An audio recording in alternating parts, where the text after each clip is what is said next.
To those who have denied us, to those who have denied me, I will wreak vengeance. I will wrench your souls and break your bones. I will cast hunger through your accursed existence. You will not forget down the aeons. I will grant you this gift from love turned aside and make you like me. Break you in my image as you have broken me. I shall cast the fear of myself into you and all of your kind. I am Landugor. I am hungry. I am the Flayer. And from this moment, you shall be too. Esteemed colleagues and seekers of truth, today we journey back to the primordial soup of our galaxy's inception to unravel the Catan, the star gods. These beings are not figments of myth or the ramblings of madmen, but entities of unfathomable power and antiquity. The Catan were birthed in the birth of the first stars, coalescing from the raw energies that permeated the universe.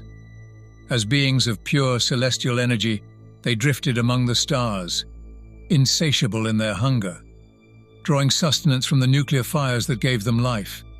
The Necrontyr, a race beleaguered by the relentless radiation of their dying sun, first gazed upon the Catan with a mixture of awe and desperation. In their quest to escape the frailties of mortal flesh, they reached out to these starbound titans. Through arcane and perilous technologies, they forged necrodermis shells, vessels of living metal, to grant the Catan physical form within our reality. Thus incarnated, the Catan descended upon the material plane, sealing a dark covenant. The Necrontyr, shedding their mortal coils to become the undying Necrons, became servants and instruments of the Catan's designs. Together, they waged the war in heaven against the Old Ones, an ancient race of wisdom and psychic might who seeded our galaxy with life. Each Catan possessed dominion over aspects of reality that defy comprehension. The Nightbringer, the harbinger of death, is said to have instilled the very concept of mortality into the fabric of the universe. The Deceiver, master of manipulation, weaving webs of intrigue that ensnared even the most vigilant. The Void Dragon, whose essence resonates with machinery and technology, whispers legends that some dare connect to the Omnissiah, a heretical and profoundly unsettling conjecture. Their legacy is etched into the very stars, and their influence may yet ripple through the currents of the Materium. So please sit and listen closely. It was within the fiery hearts of these first suns that the Catan were born. They were not fashioned from flesh or the tangible matter as we know it, but from the very energies that fueled the stars themselves. They were entities of pure energy, consciousness emerging from the cosmos, each in their way an abstract of reality. These beings drifted through the voids, their forms as fluid and expansive as the energies they consumed. They were drawn to the radiant emissions of stars, feeding upon their nuclear fires, much like a predator draws sustenance from its prey. This consumption was not malevolent by their understanding. It was simply their nature, to absorb and thrive upon the boundless energy that stars provided. Aeons unfolded, and the Catan remained indifferent to the material plane until their paths were intertwined with a race known as the Necrontyr. The Necrontyr were a people forged in hardship, their existence defined by the relentless radiation of their harsh and dying sun. This cosmic affliction bestowed upon them lives of suffering and brevity, instilling a deep yearning for escape from their mortal shackles. In their quest for longevity and relief from their cosmic curse, the Necrontyr advanced technologically at a staggering pace. Their scientists and seers reached the void with devices capable of detecting and manipulating energies beyond conventional comprehension. Through these arcane technologies, they first became aware of the Catan, detecting the subtle fluctuations in the stellar energies. Ever desperate, they sought to commune with these star-bound entities. They engineered colossal constructs of living metal known as necrodermis, a substance capable of withstanding and containing the raw power of the Catan. These necrodermis shells gave the Catan a physical form, anchoring their ethereal essences into the material realm. The Catan, intrigued by the sensations and possibilities offered by corporeal existence, accepted this new form. For the first time, they could interact directly with the physical universe, experiencing pleasures and powers previously beyond their reach. An alliance was forged from the Necrontier's desire for immortality and the Catan's newfound appetite for the material plane's offerings. The Catan bestowed upon the Necrontier the promise of eternal life. Through a process known as Biotransference, the Necrontier surrendered their flesh, transferring their consciousnesses into undying mechanical bodies. Thus they were reborn as the Necrons, immortal, but at the cost of their souls and the richness of true life. However, the pact was Faustian. The Catan, now embodied and empowered, began to exert dominion over the Necrons, manipulating them to serve their insatiable hunger for energy and the subjugation of all life. The Necrons had gained immortality, but in doing so, they had unwittingly bound themselves to the will of the star gods.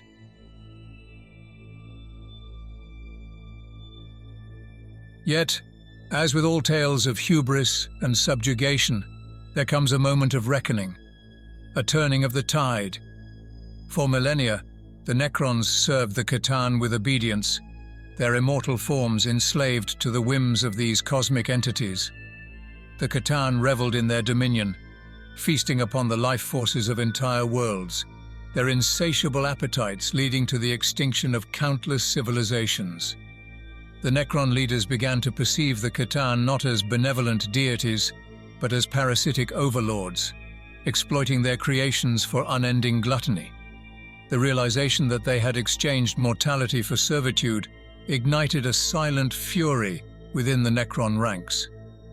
Moreover, the Catan's conflicts and capricious nature exposed vulnerabilities that the Necrons could exploit. Under the leadership of the Silent King, Sarek, the Necrons orchestrated a grand stratagem.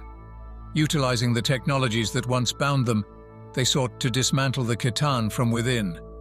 The Necrons turned the unimaginable energies, many forged by the Catan themselves, against their masters. The rebellion reached its zenith in a cataclysmic confrontation. The Necrons unleashed their engineered weapons, and the heavens seemed to rend. They are beings of near limitless power, were assailed by the constructs they once thought subservient. Unable to comprehend that their creations could defy them, the Catan were caught off guard. Their immense forms, previously thought to be indestructible, fragmented into countless shards. Each shard contained a fraction of the Catan's consciousness and power, but none possessed the totality of their former selves. The skies were alight with the remnants of their essences, scattering like embers from a dying fire across the galaxy. This fracturing was not just physical but metaphysical. The once cohesive identities of the Catan were splintered, and their omnipotence irrevocably diminished. In a supreme act of both vengeance and prudence, the Necrons captured many of these shards. Utilizing tesseract labyrinths and other containment devices forged from living metal and bound by eldritch wards, they imprisoned the fragments of their former gods. In the aftermath, the Necrons found themselves the masters of their destiny. Yet the legacy of the Catan remained a double-edged sword. The captured shards were wielded as weapons of immense power, each capable of unleashing devastation on a scale few could fathom. Yet these shards retained a semblance of their original consciousness, cunning, malevolent, and ever-seeking release. The Necrons integrated these shards into their military hierarchies, binding them to the wills of their overlords and cryptechs. On the battlefield, a Catan shard is a formidable presence, bending reality and unleashing the universe's fundamental forces upon their foes. However, the control over these shards is tenuous. Instances abound of shards breaking free, wreaking havoc indiscriminately before being recaptured or escaping into the void. Beyond their martial utility, the existence of the shards presents a lingering threat. Should the shards ever reunite, the possibility exists that a Khitan could reconstitute its whole essence. The consequences of such a resurrection are dire, for, even in their fractured state, the Khitan harbor an undying hatred for all forms of life and unlife that defied them. But to face one is to face certain death. In the archives, it is said a single stomp from the deceiver sent ripples through the very fabric of reality, unearthing those who believed themselves safely hidden. Searing and absolute in its destructive capacity, its gaze swept across the battlefield. Under that annihilating stare, legionnaires were reduced to mere ash clouds, their essence torn and drawn into the swirling vortex that encircled the area. Nothing could withstand that lethal brilliance. Death was instantaneous and unavoidable wherever the deceiver's eyes fell. The storm of debris and dust grew thick with the remnants of the fallen, stained by blood, and the ethereal traces of souls upon which the star god feasted. Yet the deceiver's wrath was not confined to the ground. Casting its attention skyward, it focused on a vessel hovering above, the Sigma Sophistra. Amidst the maelstrom, a deadly calm settled at the storm's eye. Within this eerie tranquility, a new horror unfolded. The deceiver fixed its reality-warping gaze upon the ship, and the vessel began to distort and dissolve. Metal twisted and liquefied, cascading from the heavens as a torrential rain of molten destruction. The deluge struck the battlefield below, forcing even the mightiest warriors to their knees under its relentless assault. Across communication channels, only the agonized screams of the ship's crew could be heard, a chilling testament to the abomination's unfathomable power. Or from the records of our most reverend blood angels engaging tyrannid bioforms near a biolake, they found themselves amidst a scene of utter devastation. Those closest to the vile lake initially believed Commander Dante had ordered an orbital bombardment when they saw fire descending from the heavens. Yet as the blazing entity drew nearer, they realized it was not a missile, but the manifestation of a flame-wreathed deity, Nyadrazatha, the Burning One. This shard of the Khitan plummeted from the sky like a meteor, its descent a harbinger of elemental death. Upon impact with the ruins, it unleashed a colossal plume of molten rock that soared hundreds of yards into the air.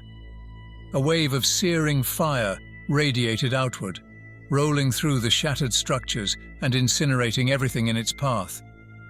In a devastating moment, hundreds of tyrannid weapon beasts were reduced to ashen shadows, their forms obliterated by the intense heat. The Bio-Titan, a monstrous hierophant, turned its predatory gaze upon this new adversary. It unleashed a withering salvo of bio-organic projectiles, each capable of annihilating armored battalions. Yet, the Khitan barely seemed to notice as the explosive ordnance burst and disintegrated against its coruscating halo of fire. The Burning One stood amidst the onslaught, its form shimmering with an otherworldly radiance that defied the destructive efforts of the colossal creature. What ensued was a titanic clash of flesh and fire across the ruined landscape. The Bio-Titan's staggering strength and brute force were pitted against the reality-bending will of the Khitan. Each strike from the Hierophant was met with the elemental fury of the Burning One, the air alight with energy as their battle reshaped the terrain around them. At last, with a final mournful hiss, the Hierophant collapsed into the rubble. As it feebly attempted to rise, the Khitan advanced without mercy. It thrust a burning hand into the creature's cracked and oozing carapace, the searing touch penetrating deep into its form. Steam began to pour from the Bio-Titan's wounds as the star god released the heat of 20 suns, cooking the monstrosity from within. The once mighty beast was undone, its organic matter consumed by an inferno that nothing in the material realm could withstand.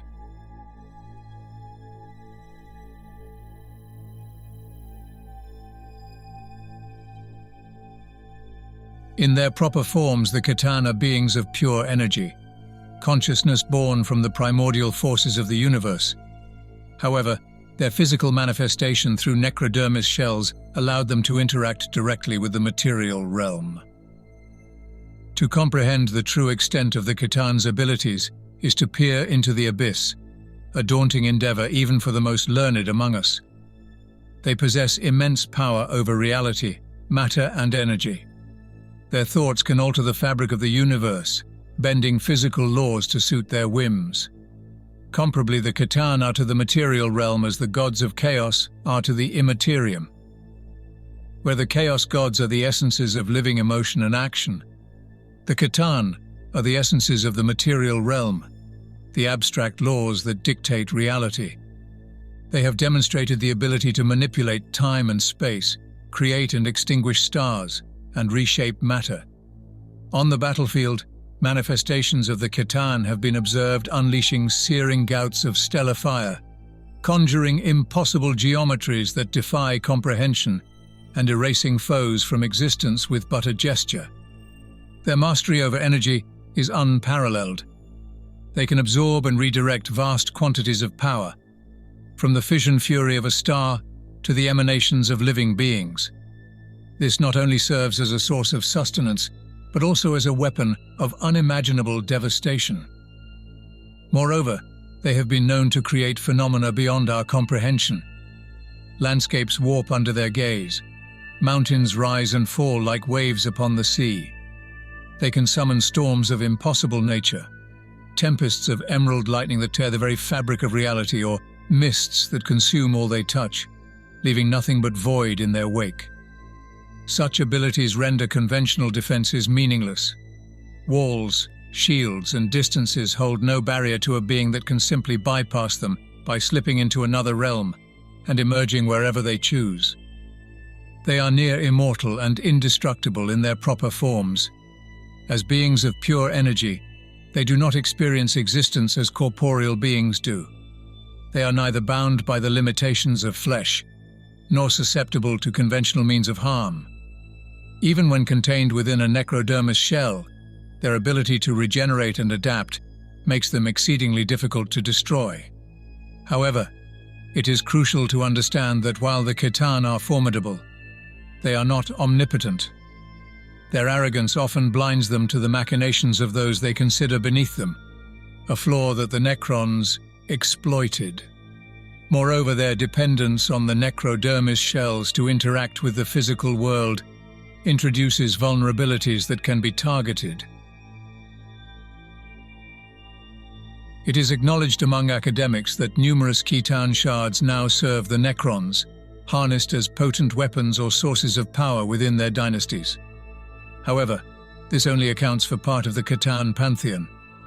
The galaxy's vastness conceals many truths, so it is with the surviving C'tan whose whereabouts and statuses remain elusive. Among the most unsettling of these legends is the assertion that a slumbering star god lies buried beneath the ochre dunes of Mars itself. This being, if it exists, would rest beneath the heart of the Adeptus Mechanicus, the bastion of the Imperium's technological prowess. The implications are staggering. Could it be that the machine god revered by the tech priests is, in fact, a C'tan manipulating events from beneath the planet's surface? While such a notion borders on heresy, it cannot be entirely dismissed without thorough investigation, given the C'tan's known affinity for technology and machinery. The existence of unaccounted-for C'tan shards, or possibly even intact star gods, poses a significant threat. Even in diminished forms, their powers are beyond comprehension and could tip the balance in any number of conflicts. Moreover, the potential for these entities to be manipulated by our enemies, be they heretical cults, renegade factions, or other Xenos species, cannot be ignored. The most dreaded among the C'tan, the Nightbringer is not just a being, but the very embodiment of death and darkness itself. In the ancient epochs, before recorded time, the concept of death and the fear of death was an enigma to the galaxy's sentient races. Existence flowed in a continuous stream, unbroken by the cessation of life, as we understand it today. The Nightbringer changed all of that. As it roamed the stars, it instilled the fear of death across the galaxy, imprinting the stark reality of mortality upon the consciousness of countless species. The notion of a life ending, a final, irrevocable termination. This Khitan wielded its power with cold deliberation. Whole civilizations fell into despair at its passing, their inhabitants overcome by an existential dread they could neither comprehend nor escape. The Nightbringer did not merely kill, it extinguished the essence of life, leaving voids where vibrant cultures once thrived. Manifesting as a towering figure, cloaked in impenetrable darkness, the Nightbringer carried a scythe wrought from the stuff of singularities, capable of slicing through any known material, and even the bonds of the soul. Its presence drained the warmth and light from the surrounding environment, plunging entire planets into frigid shadow. The Nightbringer's psychological impact was as devastating as its physical destruction. The fear it propagated seeped into the collective unconscious of species across the stars. This primal terror became embedded in the very fabric of sentient thought. A shadow lingering in the recesses of the mind, a fear of the unknown void that follows death. Even after the shattering, fragments of the Nightbringer retained this horrific aspect. Necron dynasties that harness these shards can project an aura of despair so profound that enemy forces collapse before the battle truly begins. The Nightbringer's legacy is a galaxy where death is feared, a constant companion to life, and a reminder of the ancient darkness that once sought to consume all. Then there is the deceiver. It is said he is the one who offered the knowledge of biotransference to the Necrons. Perhaps the most insidious of the Khitan, known as the master of manipulation and trickery. Mephetran. As he is known, the deceiver's existence is one of lies and illusions. Unlike its brethren, who often wield brute force, the deceiver prefers subtle machinations, weaving intricate plots that span millennia. The deceiver's methods are not through overt displays of power, but through the quiet whisper, the hidden hand that guides events from the shadows. It takes on countless forms, assuming identities that suit its purposes. A trusted advisor, a benevolent stranger, even a god to those susceptible to such influences. Its ability to manipulate perceptions and realities allows it to infiltrate the highest echelons of power without detection. Throughout history, we believe the deceiver has influenced other races through deception. It orchestrates conflicts by playing adversaries against one another, fueling wars that decimate while it reaps the benefits unnoticed. There are tales of entire planetary systems falling into chaos because of a single seed of doubt or a fabricated piece of information planted by the deceiver. There are, of course, other acknowledged Khitan, the Burning One, Nyadrazatha, Lashudra, the Endless Swarm. But so far our libraries contain only snippets of knowledge on these mythic creatures. What we do know, however, is that while most Khitan were shattered, one was utterly destroyed. Landugor, the Flayer, the lidless eye. He was the last of his godly brethren to be fought. But upon his death, he cursed the Necrons, and inflicted upon them the Flayer curse, turning many of the Silver Tide into grotesque things who clamor onto what it truly means to be alive. Of course, for all their power and conceptual link to the physical realm, they can be broken and bent. Shattering these gods and harnessing their power has been the only real way they have managed to rise above their old gods. Each contains only a fraction of the original's power and consciousness. This division drastically reduced their abilities. No longer could a single shard command the full spectrum of Khitan might. Instead, each is a shadow of their former powerful yet incomplete selves. The Necrons, seizing this opportunity, enslaved many of these shards. They bound them within tesseract labyrinths and necrodermis constructs, using their residual powers as weapons. These imprisoned shards are unleashed in times of war, their abilities harnessed to serve the beings they once sought to dominate. Though constrained, a Catan shard remains a formidable force, capable of turning the tide of battle with displays of power that can decimate armies or annihilate entire battle fleets. Yet this enslavement is not without peril. The shards retain a vestige of their original consciousness, a lingering malice and cunning. They ever seek to escape their bonds, to reclaim their lost power. The Necrons must exercise constant vigilance to maintain control, for a freed shard could wreak untold havoc, indiscriminate in its wrath. Thus, the Catan now exists as fragmented echoes of their former glory. Still mighty, still terrifying, but no longer the unassailable deities they once were. Their powers, though diminished, remain among the most formidable in the galaxy, a testament to the unimaginable heights from which they fell. We call them gods of reality, and though it may sound like a poetic exaggeration, in truth, it is an understatement. At the zenith of their existence, they could extinguish whole worlds with a whim. Armadas of our greatest warships and legions of our most stalwart warriors would have been less than trifling amusements to them. Try to imagine it. Entire solar systems are reduced to cosmic dust because a Catan found their presence irksome. Planets, peoples, and histories are erased in an instant. They might dwarf anything in our current arsenal, rendering our proudest war machines into toys of clockwork and crude iron. Even the mighty figures of myth and legend, whose feats we celebrate in murals and canticles, would seem as nothing compared to the raw magnitude of the star gods in their prime. However, time and the actions of the Necrons did what no rival could. The Catan were shattered, splintered into shards like stained glass struck by a hammer. Yet even now these fragments remain entities of terrifying potency. They cannot be fought as one battles a foe of flesh and bone. To truly overcome them is to understand that no final destruction is possible. We must instead contain them, trapping them in devices of intricate design and sorcerous means, locking them away where their influence can be curtailed. And there are times, though heresy it may seem to some, when bargaining with these entities is the only course.